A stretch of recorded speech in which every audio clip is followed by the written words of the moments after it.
All right. I am recording now. So,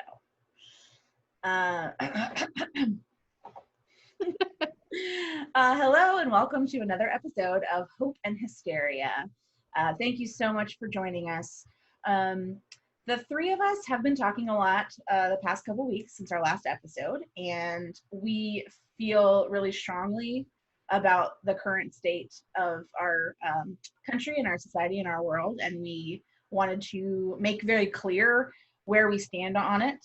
As social workers, social work is political. That's something we say. And in the code of ethics for social workers, that there is a statement about the dignity and worth and respecting the dignity and worth of every human being. So we had something we wanted to say. Thank you. So, hey everyone, I'm Clarissa, and I just want to say that I support Black Lives Matter. And hi, my name's Alyssa, and I also want to say that I support Black Lives Matter.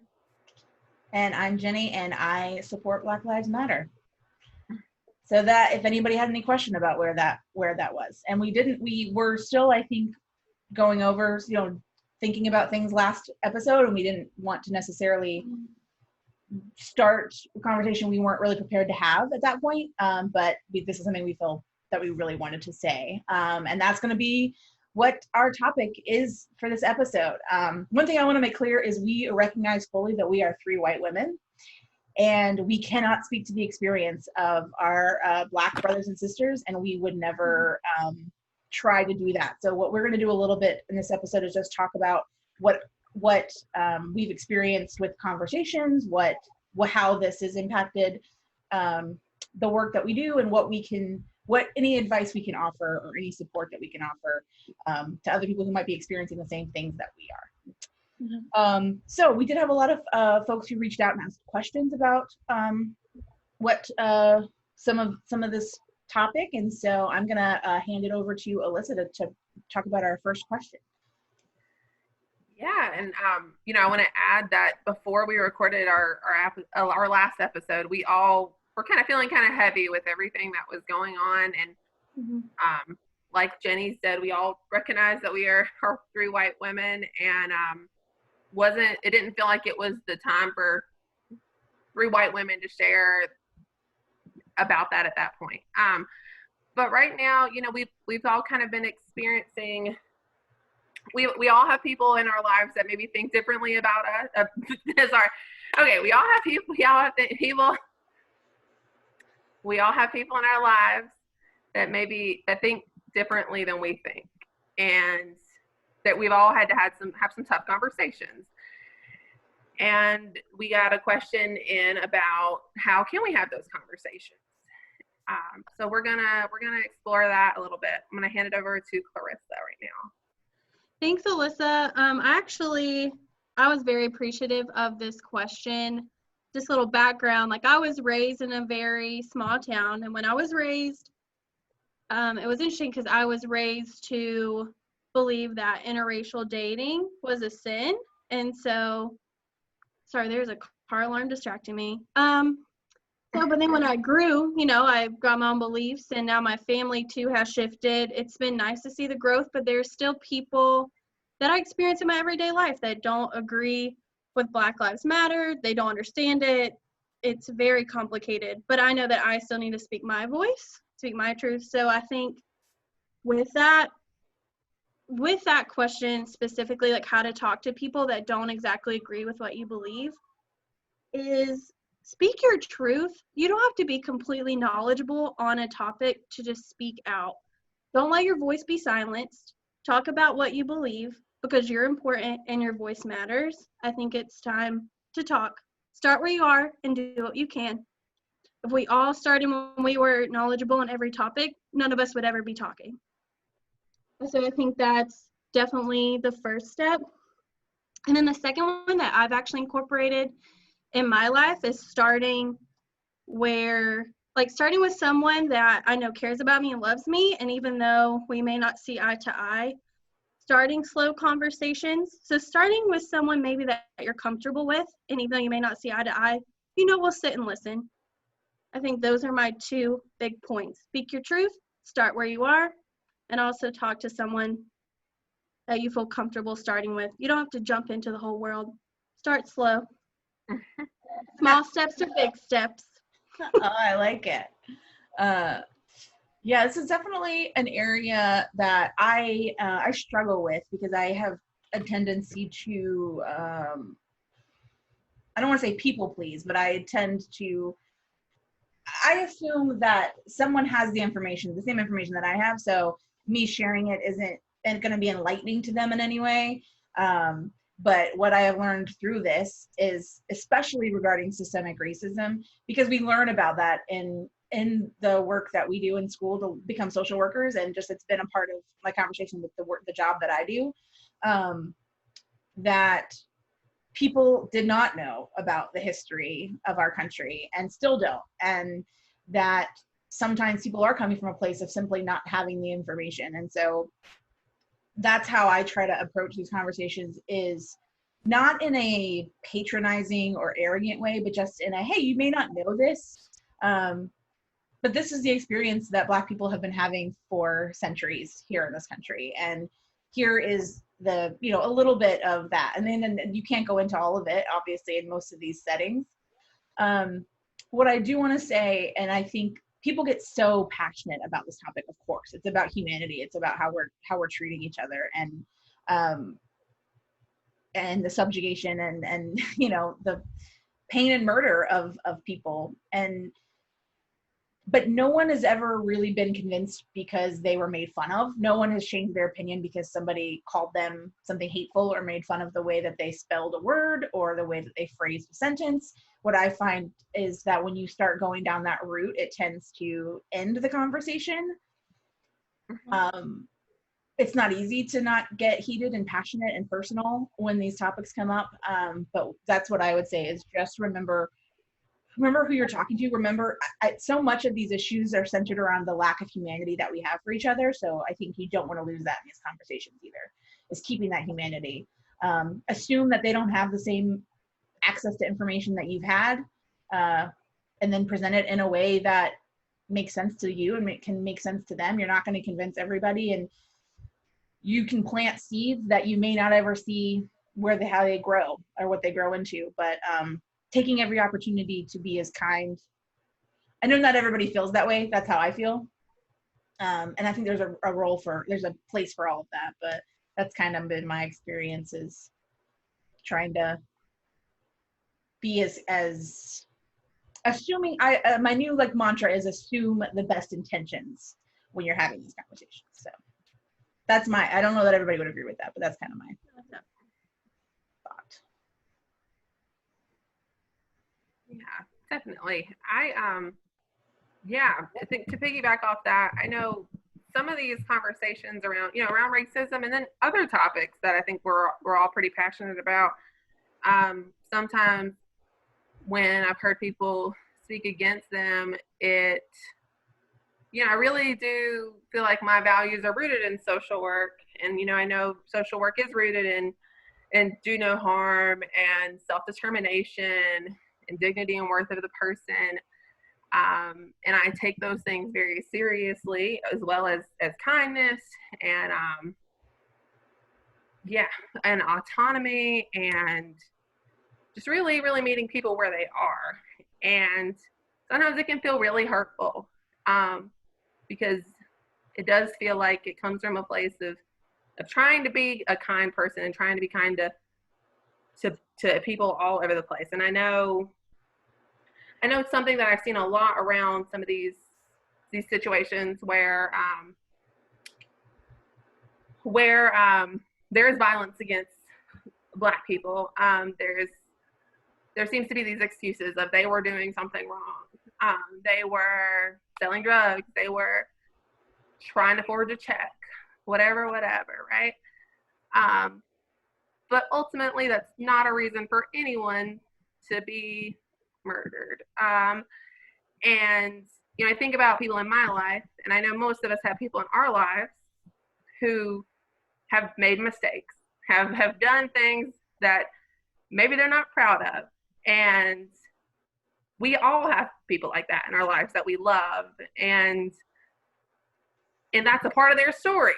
And And it's just, I don't know, it's just very difficult for me to hear that. And so I think even when we hear that from a person, being able to connect and say, like, have you ever had like a family member or a friend that's experienced something like that? Have you ever had that in your life? And so just connecting, because we're all humans and we all have, even if it doesn't seem like it, we all have a level of humanity inside of us, right?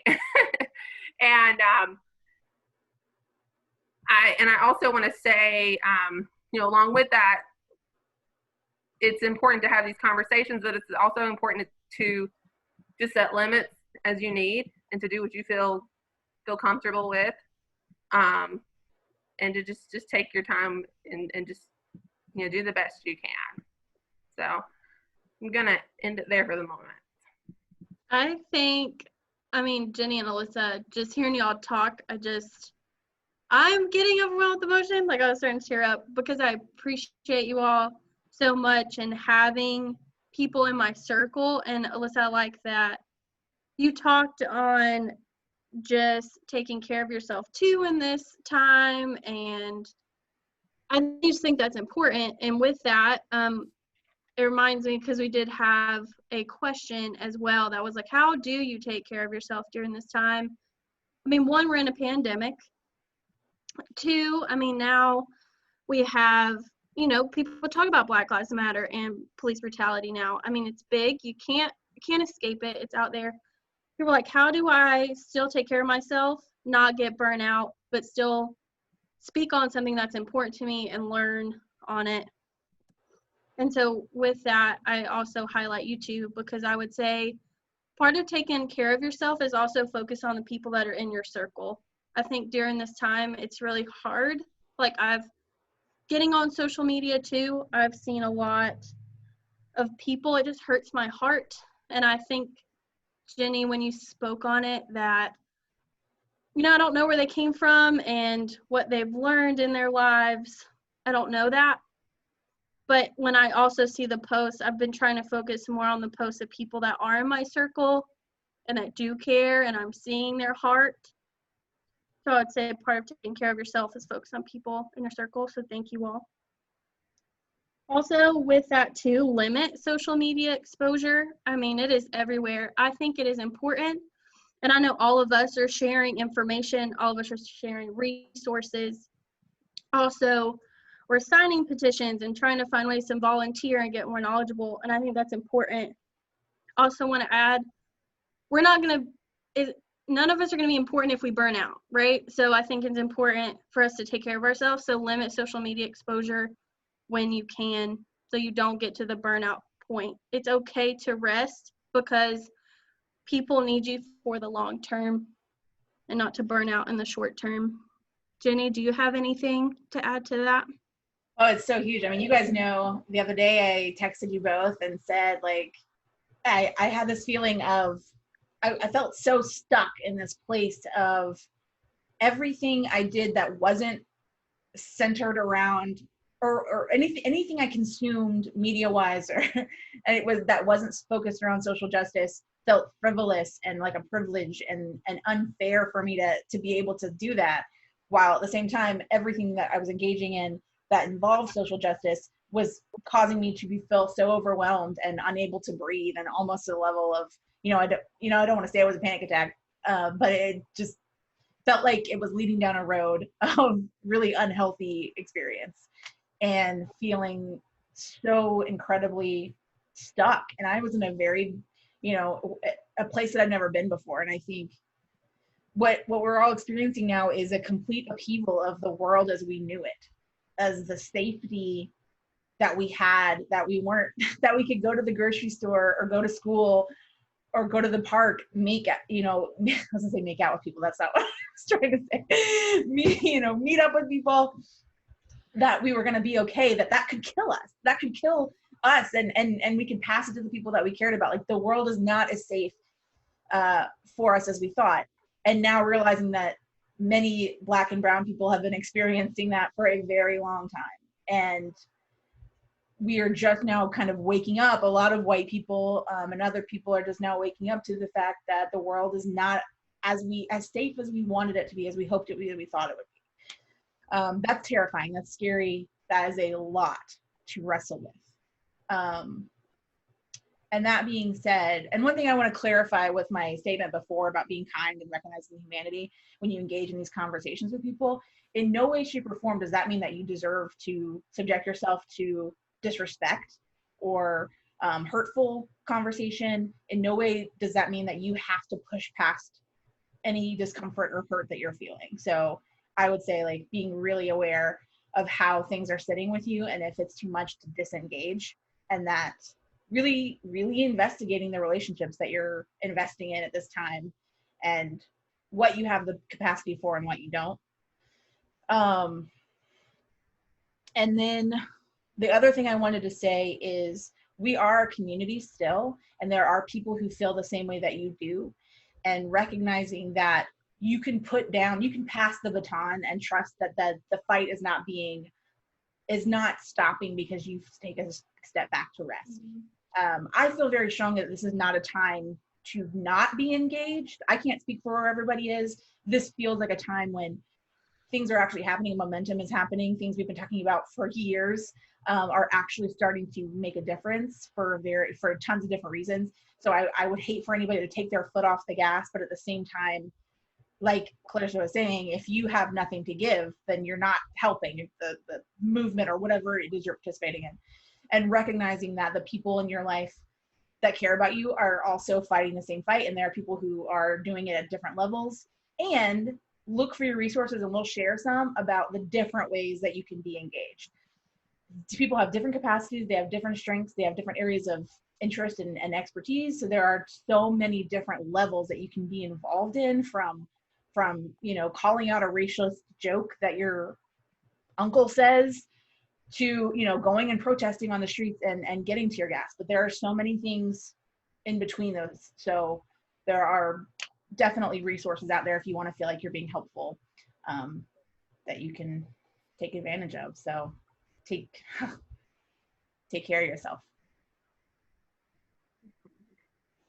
Yeah, definitely. I mean, yeah, for sure. I mean, and I think we're all again feeling this heaviness, and it's in some ways it's important to feel the heaviness, and then of course going back to what we've all said, we have to take care of ourselves, or else we're not going to be able to continue to help and contribute. And I like what Jenny was saying as well, about just how much has already happened, how many things have already happened within this period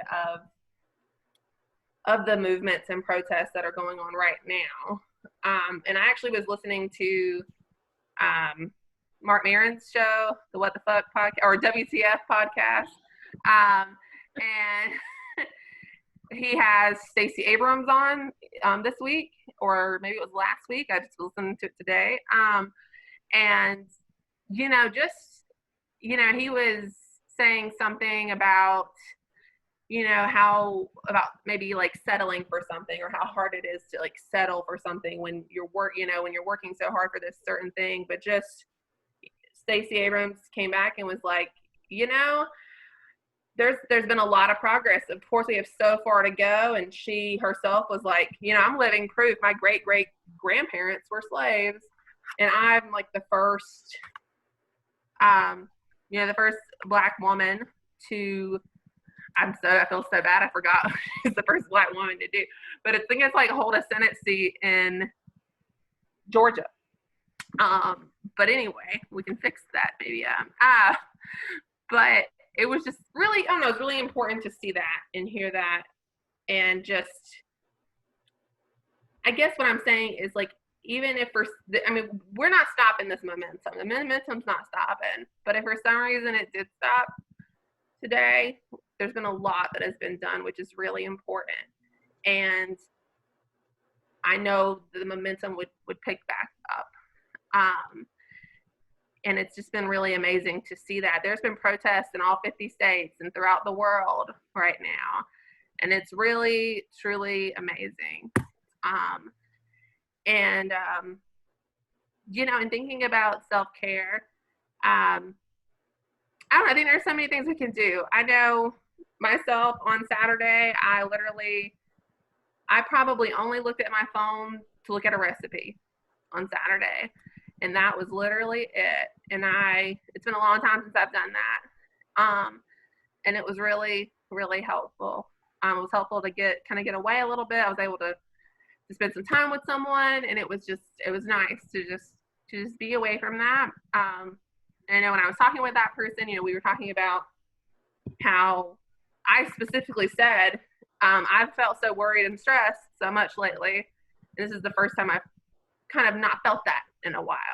And, and they said, I've just been trying to think about what I can control right now. And that's really important too, thinking about what we can control. And I feel like a common thing that we've all been talking about is one way we can control how we respond to things.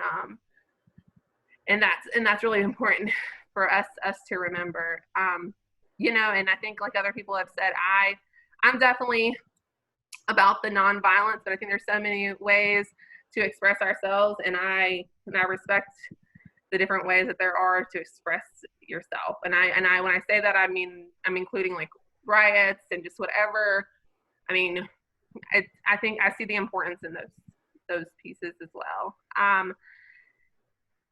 And I'm getting a little rambly, so I'm gonna pass it along. Well, we have a few more minutes. Are there any final thoughts that you guys want to share before we close out?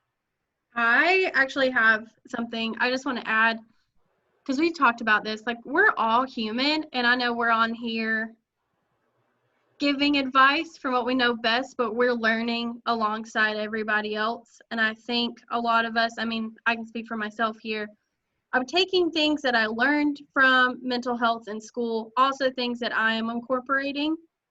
And so too, if anyone has anything that they're using or finding helpful for self-care, all of us are still open to learning. I would love to learn new things from you all. So please comment on that as well, because we all could use more self-care. I don't care who you are. I'm kidding. Or how to talk. None of us have been through this. No one in history has been through a pandemic, and then we got a world movement, then we have a big election this year. Like, it is 2020 is not clear vision. It is blurry everywhere. So I'm saying we all need help. Mm-hmm. For sure. Alyssa, did you have any final thoughts? Yeah, I would say some final thoughts would be, I just want to say for a moment that I grew up on the eastern part of North Carolina, which is a lot more diverse than the mountains. And I feel like when people hear North Carolina, they think it's pretty similar across the board, but it's really different and it's really diverse. And I think even for me, myself, I definitely experienced, I have been around racist people, and I've been a lot. But I know it's just been so interesting and different, coming from there and here, and just the differences in the culture. And I remember even feeling a little bit of shock coming here around that. And I don't know what my point was to this, but I guess it's just really, I don't know. I care about a lot of different people, and it's really tough seeing these people that we care about, and even people we don't know, because of our humanity, we care about them and we're worried about them. And a real final point, listen to Black people and follow the lead of Black people. And there's a lot going on. I think we'll probably be linking some sort of ways you can get involved on our social media stuff. So keep an eye out for that. Thank you so much for saying that, Liz. I think the number one thing that I think we can all take away from anything is that we need to be listening to the experience of Black, Brown, Indigenous people of color. And we can't possibly tell them how they should or shouldn't be feeling or reacting to these things that they have been experiencing there generationally. And so, and I do want to say, like Clarissa was saying, we are still learning. If we have misspoken here, if we've ever in the course of this podcast say anything, do anything that feels off the mark, inappropriate, and think that we are way open to being told better. When you know better, you do better. And that's something that we believe in very strongly. Last thing I will say is one of my favorite professors in grad school had this quote that she said when the election happened. And I think we were all a little shocked in 2016. And she said, by the nature of your profession, you cannot retreat from this world. And that stuck with me because at that time I desperately wanted to retreat. And that was nothing, a drop in the bucket compared to where we are now. It is natural to want to hide where we feel safe. But remember that not everybody gets that to feel safe. And we have a responsibility to our fellow humans to create as equitable and fair a world as we can. And we only have so much power, but when we speak together, that power is stronger. So Yeah. We are all a drop in the ocean and we are making waves. Oh, that's good. Just kidding. All right. Thank you all so much. Again, we'll be sharing lots of resources. If you have a question, thought, comment, we would love to hear from you. Email hopeandhysteria@gmail.com. There is a link to click on to ask a question if you want advice or thoughts. Like I said, we didn't debate about how we discussed how we best wanted to approach the subject. We never talked about not wanting to talk about it, but we want to bring joy and happiness and comfort and security to people along with helping them. So that was kind of how we wanted to approach it, is how can we be helpful? So hopefully we did that. And in 2 weeks when we release our next episode, it will be different. So thank you so much for watching. Take care of yourself, and we will see you later. Bye, guys.